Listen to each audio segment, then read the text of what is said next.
In example 4, we're going to go through and classify polynomials by degree.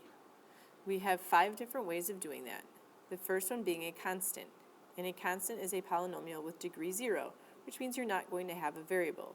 So for example, it would be something like the number 6. Next we have linear. A linear equation is a polynomial with degree 1, meaning just an x to the first power. So that would be something like 5x.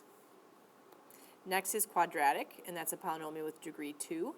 So if we have a degree 2, that would be something like 6x to the second, our degree being that exponent up on the top. Cubic is a polynomial with degree 3. So that would be something like 7x to the third, our exponent being a 3.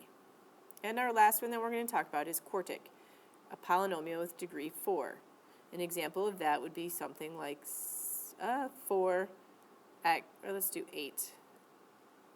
8x to the fourth, focusing on that exponent there. Then we're going to give the degree and classify the polynomial by degree. If we take a look at letter A, we have 2x minus 3x squared plus 1. When we're looking for the degree, we are looking for the biggest exponent. So in this case, the biggest exponent is 2. So we would say that this has degree 2.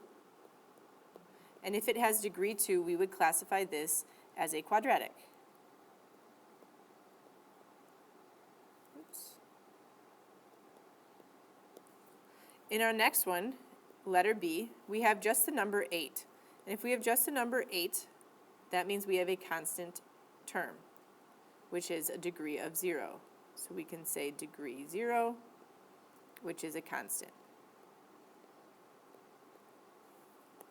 Our next one we have is 5x to the third plus 4x minus 9. So looking at the biggest exponent, that biggest exponent is 3. So we can say that this has a degree of 3. And if it has a degree of 3, this would be called cubic. Our last one we have x squared plus 6x to the fourth. Looking for the biggest exponent, that would be the 4. So we could say that this has a degree of 4. And if it has a degree of 4, we would call that a quartic.